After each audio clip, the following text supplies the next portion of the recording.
Un vrai scandale révélé par notre ami Jean-Pierre Pernaut lors de son journal de 13h sur TF1. Nous allons essayer d'aller plus loin et d'aider la personne qui est concernée. Vous allez voir, c'est tout simplement scandaleux. Vous vivez une situation similaire où une arnaque, une escroquerie, un problème de famille, un problème de voisinage. Appelez-nous au 0826 107 109, 0826 107 109 ou bien l'adresse de Sans Aucun Doute qui apparaît maintenant sur votre écran.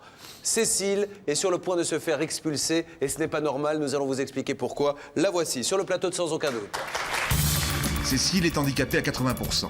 À la recherche d'un logement, elle se voit proposer par une agence immobilière un garage transformé en appartement. Il y a un WC, il y a une ouverture, il y a une fenêtre à double vitrage, une douche. Elle paie près de 500 € par mois pour un endroit où la température en hiver ne dépasse guère les 5 degrés. Je n'y arrive plus. L'hiver dernier, en plus, il a été très long, l'hiver. Chaque jour, je me disais, je crois qu'aujourd'hui, je vais mourir. Il y a des jours où je croyais que j'allais mourir. Aujourd'hui, une procédure d'expulsion est en cours. On reproche à Cécile d'habiter ce taudis au lieu d'y mettre une voiture. Vous saviez très bien, vous venez de le reconnaître, qu'on ne pouvait pas rentrer de voiture. Et vous vous êtes dit, comme cette pauvre femme, elle a besoin d'un appartement et qu'il y a un petit peu d'argent à se faire, on va lui faire signer un bail de garage. Mais si! Sur le plateau, Julien Courbet et son équipe vont faire le maximum pour que Cécile obtienne réparation et trouve un logement décent pour elle et ses enfants. C'est tout, j'en veux pas plus. Je n'en veux pas plus. Ne cherchez pas qu'à faire de Non, mal pour c'est prendre ok. beaucoup d'argent à la fin du mois. C'est bon pour moi. La partie s'annonce difficile. Pour Sans Aucun Doute, c'est une nouvelle affaire qui commence tout de suite. Bonsoir Cécile. Bonsoir, Merci Julien. d'être avec nous sur le plateau de Sans Aucun Doute. Qu'attendez-vous de cette émission, Cécile? Mais j'attends de savoir ce que ça va être le futur par rapport à cette expulsion et par rapport aux responsabilités des gens qui m'ont mis dans cette situation. Peut-on appeler ça l'exploitation de la misère humaine? On n'en est pas loin de le penser. Voici une dame qui se présente pour un logement. On lui dit, nous avons effectivement un endroit où vous pourriez loger avec votre famille. C'est un garage. Dans ce garage, il y a tout ce qu'il faut. Il y a douche, il y a salle de bain. On ne peut même pas y rentrer une voiture car il n'y a pas de porte de garage. C'est une porte tout à fait normale.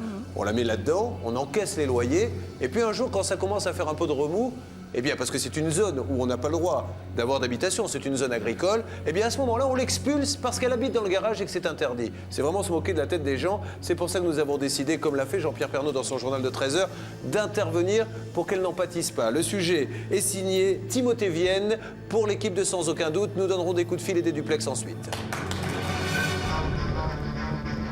Un village niché quelque part dans le sud de la France, 4000 habitants, une commune jusqu'ici sans histoire propulsée depuis peu sous les feux de l'actualité.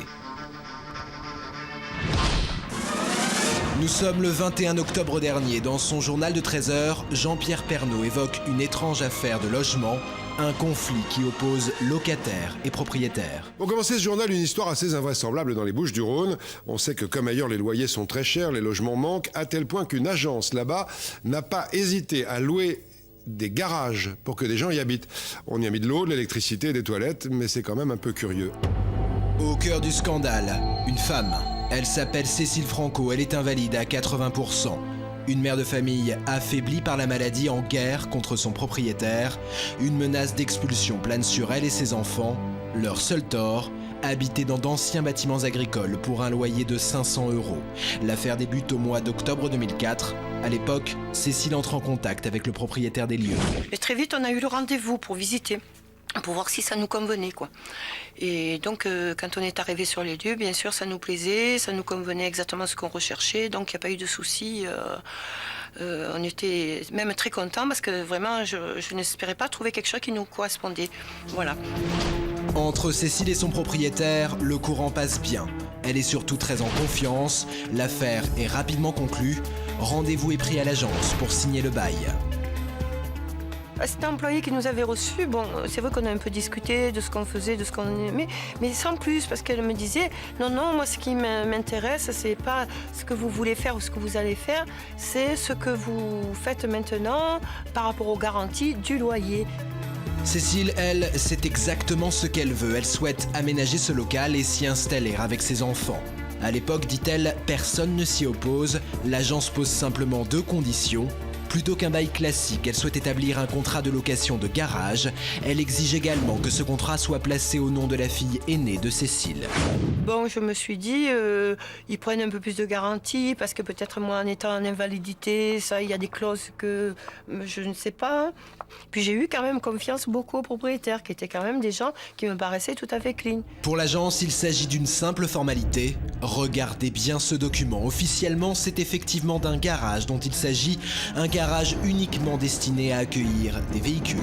La réalité pourtant est quelque peu différente. Eh ben, je ne sais pas si vous pouvez vous imaginer déjà d'arriver par cette entrée avec le véhicule, devoir venir jusque devant, manœuvrer et puis se positionner pour se mettre en face, pour pouvoir rentrer.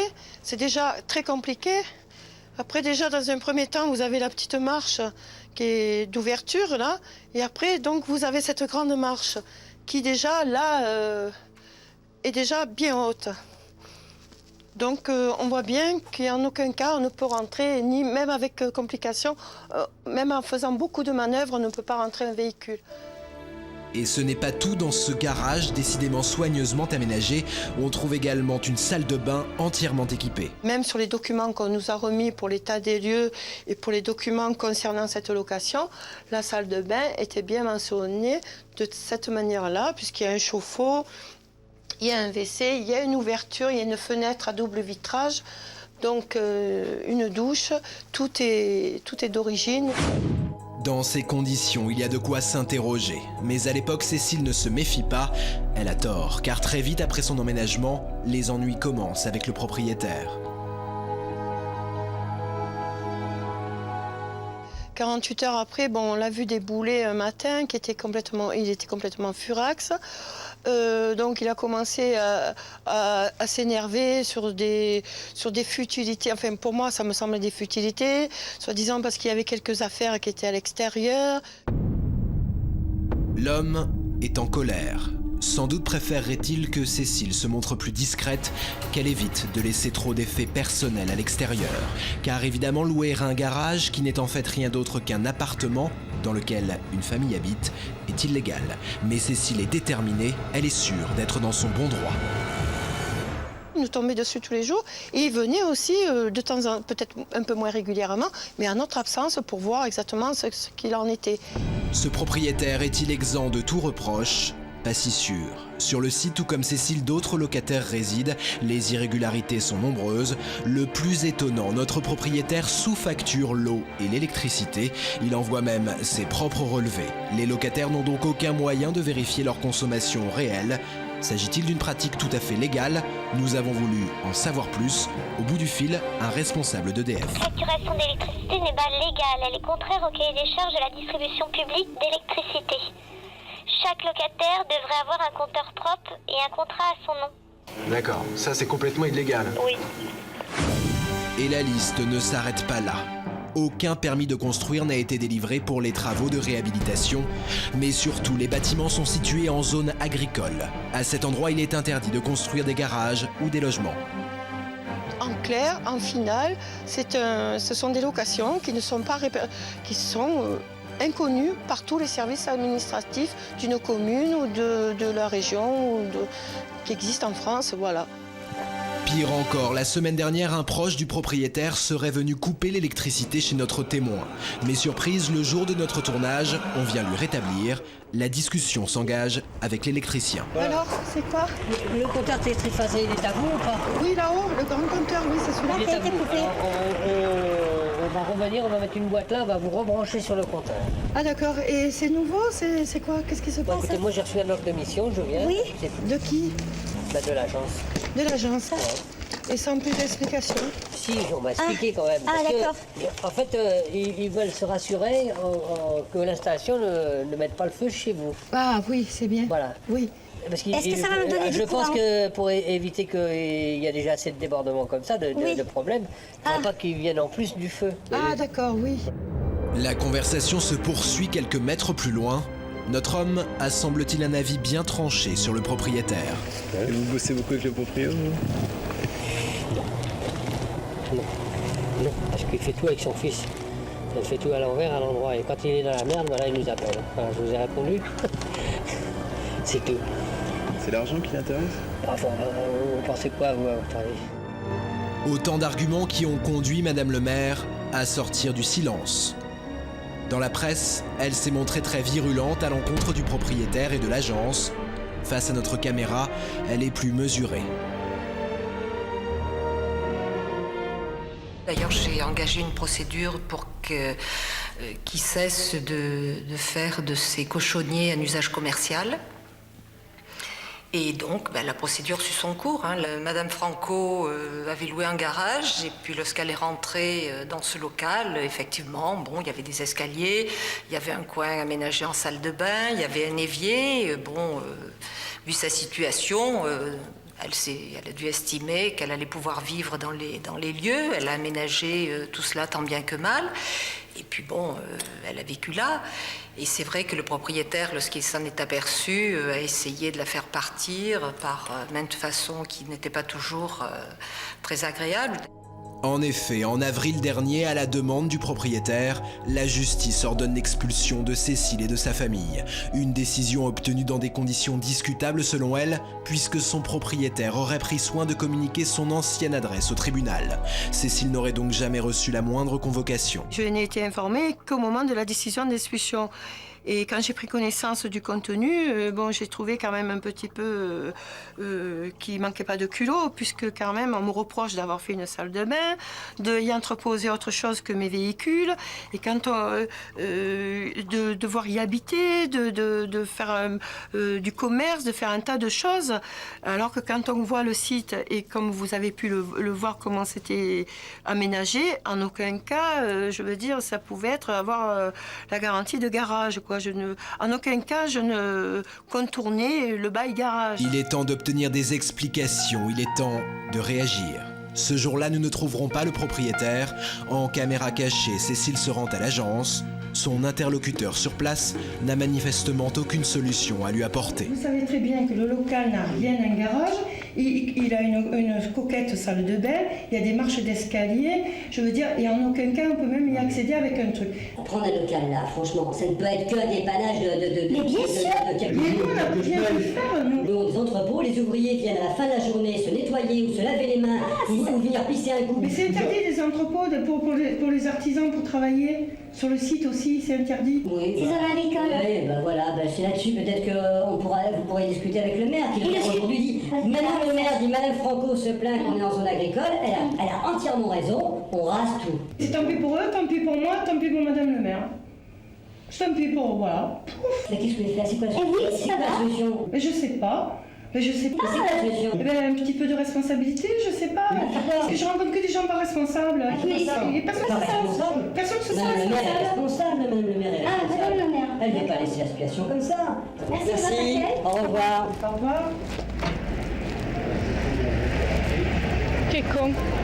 C'est vraiment un connard. Une fois encore, c'est l'impasse. Cécile réclame de l'aide, pour elle, pour ses enfants.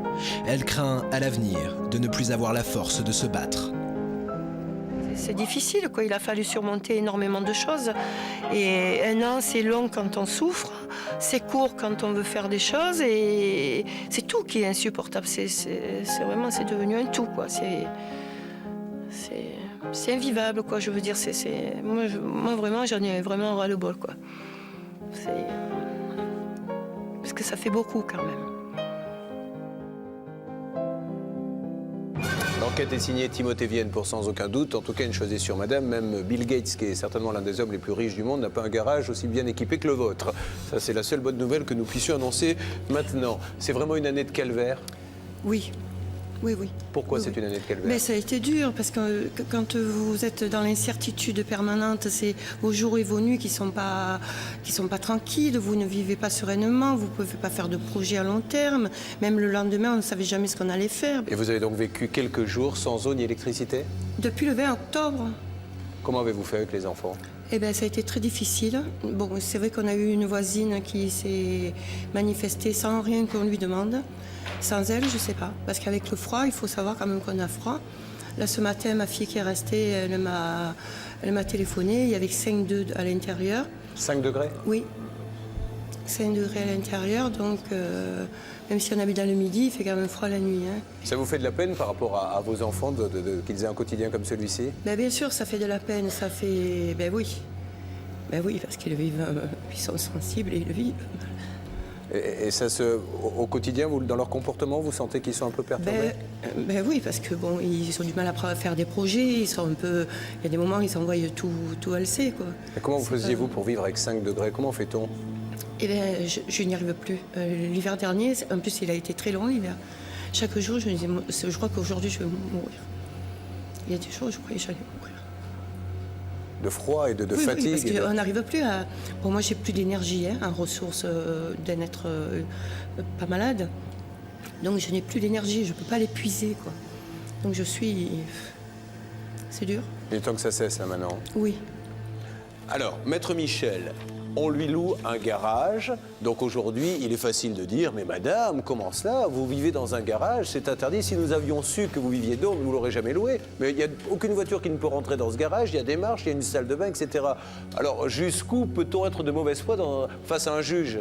Le problème, c'est, j'allais dire, une escroquerie au jugement. C'est-à-dire le propriétaire, en l'absence de madame, a caché la réalité. Parce qu'un contrat, que ce soit un bail ou autre chose, ce n'est pas seulement ce qui est écrit, c'est ce qu'on appelle en droit la commune intention des parties. C'est-à-dire ce que les gens ont voulu. Ce qu'ils ont voulu en contractant, c'est non pas louer un garage, la preuve, une voiture ne peut pas rentrer, mais louer un espace de vie. Ça, c'est la première partie, et ce qui est dommage, c'est que madame n'ait pas pu se défendre. Je crois qu'il y a deux choses à faire. D'abord, il faut absolument obtenir un relogement pour madame. Il y a un aspect social dramatique. Et puis aussi, empêcher ce monsieur de recommencer. Alors, il y a un aspect pénal, Sylvie pourra peut-être en parler, parce qu'effectivement, c'est un délit dans ce pays de louer n'importe quoi, n'importe comment. Mais il faut aussi éviter, c'est interdit à cet endroit-là de faire des logements. Ça ne peut être qu'une zone agricole. C'est le plan d'occupation des sols de la commune. Donc, tout le monde s'assoit sur ces règlements-là et on laisse s'installer comme ça, n'importe comment, des gens qui vivent comme au XVIIIe siècle. Alors, madame, évidemment, on ne peut pas le prouver puisqu'il n'y a pas d'écrit, mais qu'est-ce qu'on vous a dit quand on vous a montré le local? Est-ce qu'on vous a dit clairement, on peut y habiter, c'est fait pour ça? Clairement, on peut y habiter? Non, on m'a dit, vous y faites absolument ce que vous voulez, puisqu'ils m'ont énuméré la liste des gens qui étaient déjà sur la zone. Donc, on m'a fait l'inventaire de tous les gens qui étaient. Donc, voilà, on ne dit pas clairement, voilà, donc on laisse entendre qu'on fait ce qu'on veut. Est-ce qu'il y a eu un état des lieux qui ressemble à ce qu'on peut avoir quand on a un appartement avec un lavabo ébréché, etc. Ce qui est quand même très rare quand on loue un garage. Oui, on a eu l'état des lieux, et l'état des lieux était... Bon, le local était neuf, il n'y avait pas eu d'occupant. Mais tout est énuméré dans l'état des lieux. Oui. Ça, Maître Fellono, le fait qu'un garage... Lorsqu'on fait l'état des lieux, on note qu'il y a une salle de bain, un lit, tout ça, c'est quand même un début de commencement de preuve. Ah mais tout à fait. Puis vous savez, le Code civil prévoit qu'une convention doit s'exécuter de bonne foi. Et là, je crois qu'il y en a un qui est de bonne foi et l'autre, alors je ne sais même plus si la mauvaise foi à ce point. Est-ce qu'il y a un aspect pénal, Maître Novakovic, dans le fait de louer comme ça des logements? Tout à fait. La loi du 18 mars 2003 considère comme un délit le fait de soumettre toute personne à des conditions d'hébergement incompatibles à la dignité humaine.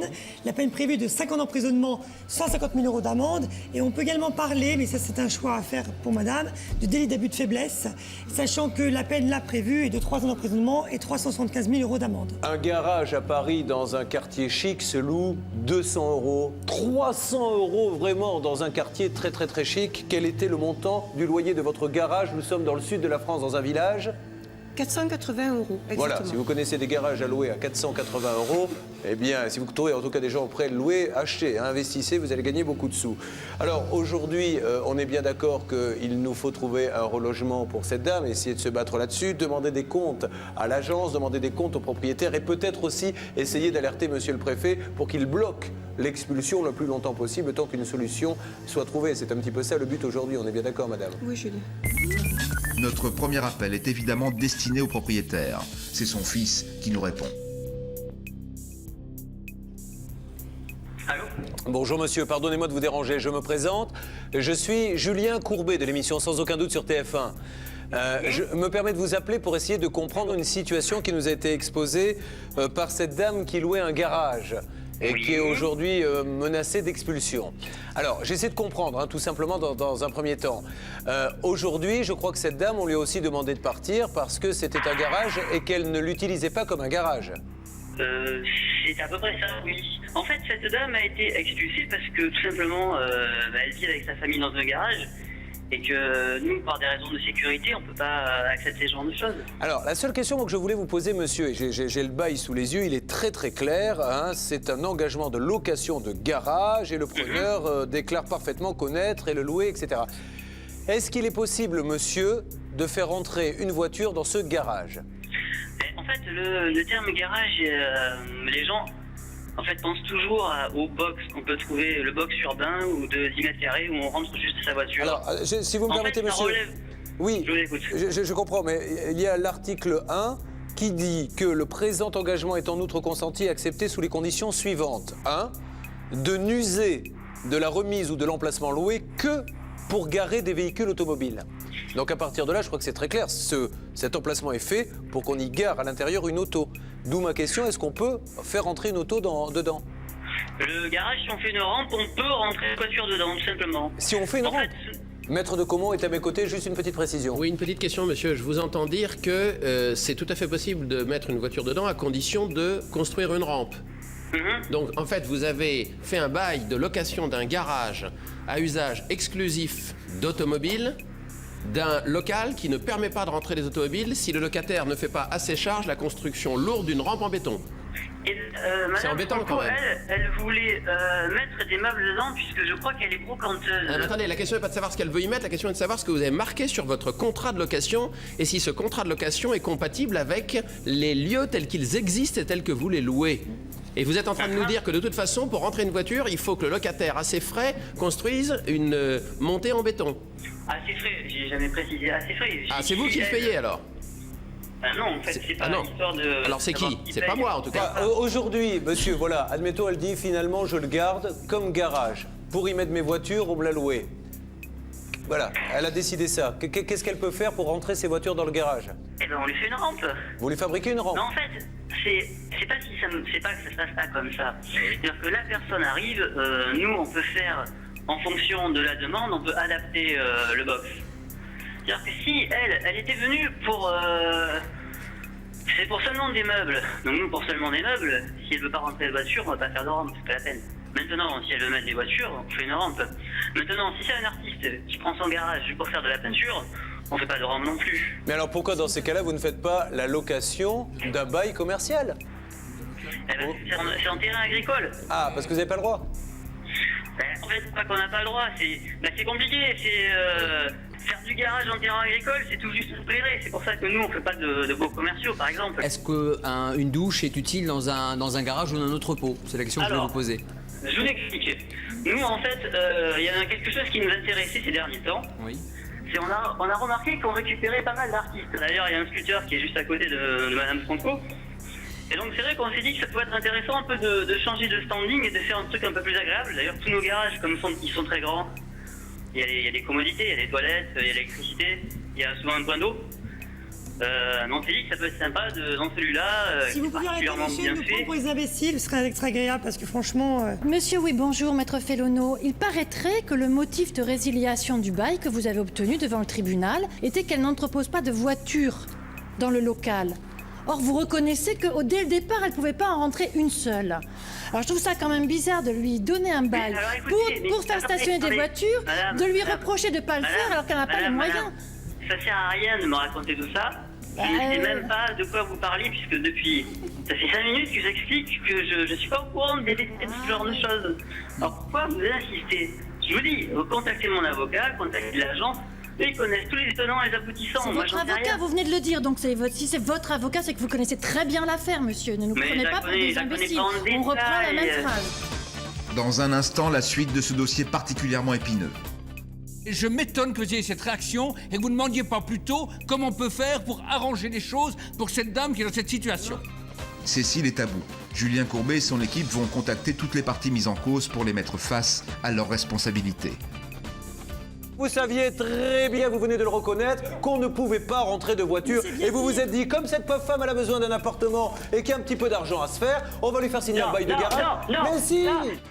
Les négociations s'annoncent difficiles. On est à la limite de l'abus de faiblesse, madame. À la limite de l'abus de faiblesse et c'est très grave. L'équipe de Sans aucun doute va-t-elle réussir à obtenir gain de cause? La réponse, dans un instant, sur TF1.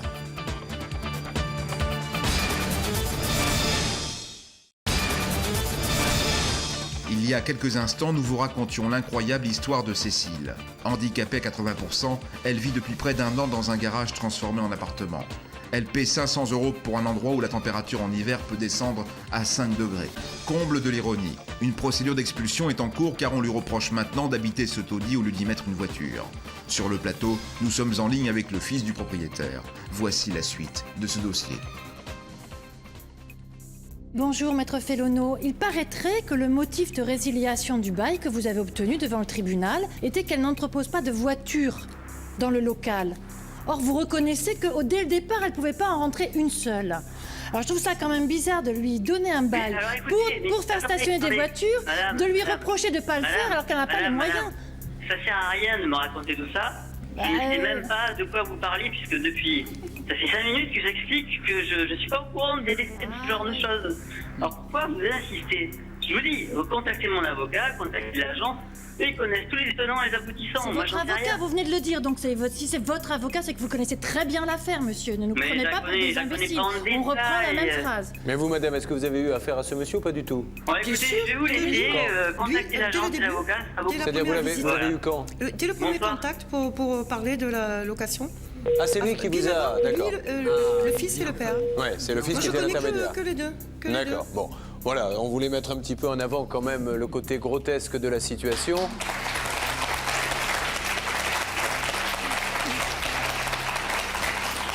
Le premier garage à louer de France, loué donc 477 €, pour lequel il vous faudra juste, c'est un détail me direz-vous, construire une rampe d'accès pour pouvoir y accéder. Quand même incroyable, 10 000 €. Mais même avec la hauteur de la porte... La voiture passerait pas. Mais non, parce qu'après il n'y a plus la hauteur. Bien, allez, on appelle tout de suite l'agence, c'est parti, la régie fait le numéro, voyons ce que va nous dire l'agence.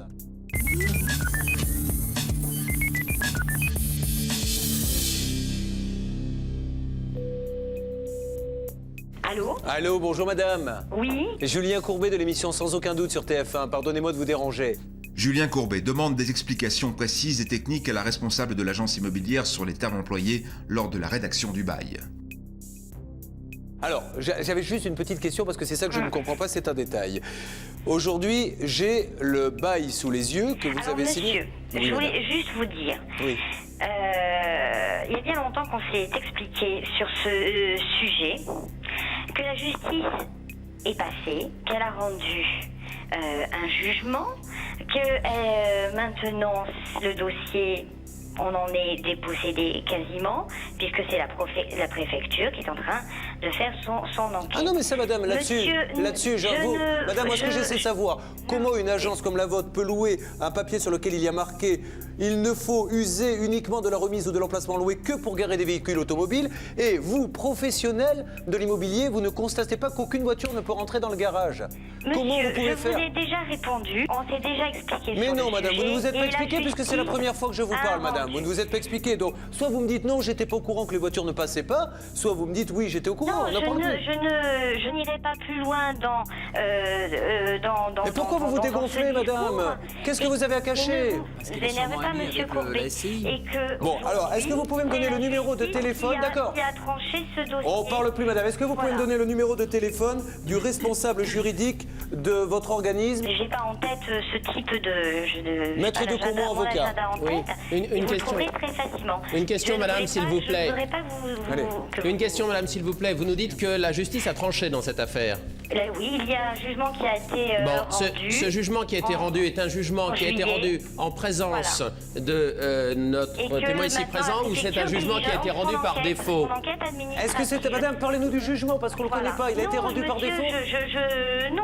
Non, il n'a pas été rendu par défaut, ce jugement? Je parlais du jugement, je vous dis juste qu'il y a eu un jugement. Qui a été rendu par défaut? Par défaut. Qui a été rendu et qu'aujourd'hui... Bah oui, mais vous savez qu'un jugement par défaut, c'est susceptible d'opposition et ça n'a rigoureusement aucune portée. ...est diligentée par la préfecture. Monsieur Courbet, je n'ai rien d'autre à dire sur... je comprends, madame.